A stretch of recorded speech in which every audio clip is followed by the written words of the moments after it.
बिस्मिल्लाहिर्रहमानिर्रहीम। मैं हूं आपका मेज़बान उस्मान आफाक और हमारे यहाँ आजकल दीनी मसाइल के सवाल और जवाब का सेशन चल रहा है।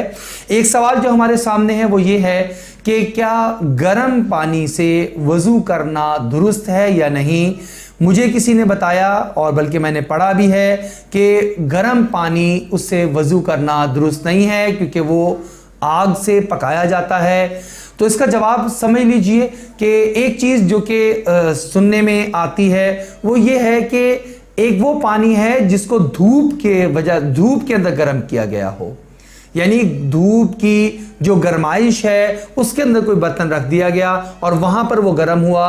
अतिब्बा कहते हैं, इसमें दीनी मसला नहीं, अतिब्बा कहते हैं कि ये जो धूप से गर्म हुआ हुआ पानी है इस पानी को इस्तेमाल ना किया जाए, इससे मुख्तलिफ बीमारियां जल्दी लगने का अंदेशा होता है। तो बस ये यहाँ तक बात है कि हमें इसमें एहतियात कर लेनी चाहिए कि धूप से जो बहुत तेज़ गर्म हो चुका है पानी उससे अपने जिस्म को हम ना धोएं, ना वज़ू करें, ना गुस्ल करें।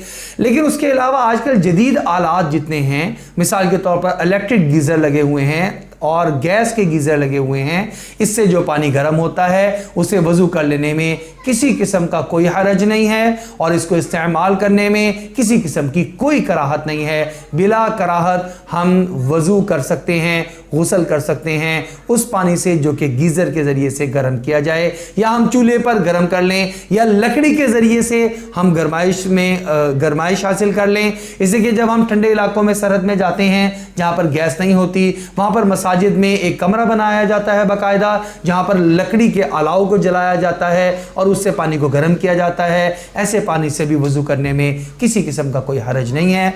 अल्लाह जल्ल शानहू से दुआ है अल्लाह रब्बुल इज़्ज़त हमें दीनी मसाइल को पूछने, समझने और उसके मुताबिक अमल पैरा होने की तौफीक अता फरमा दे।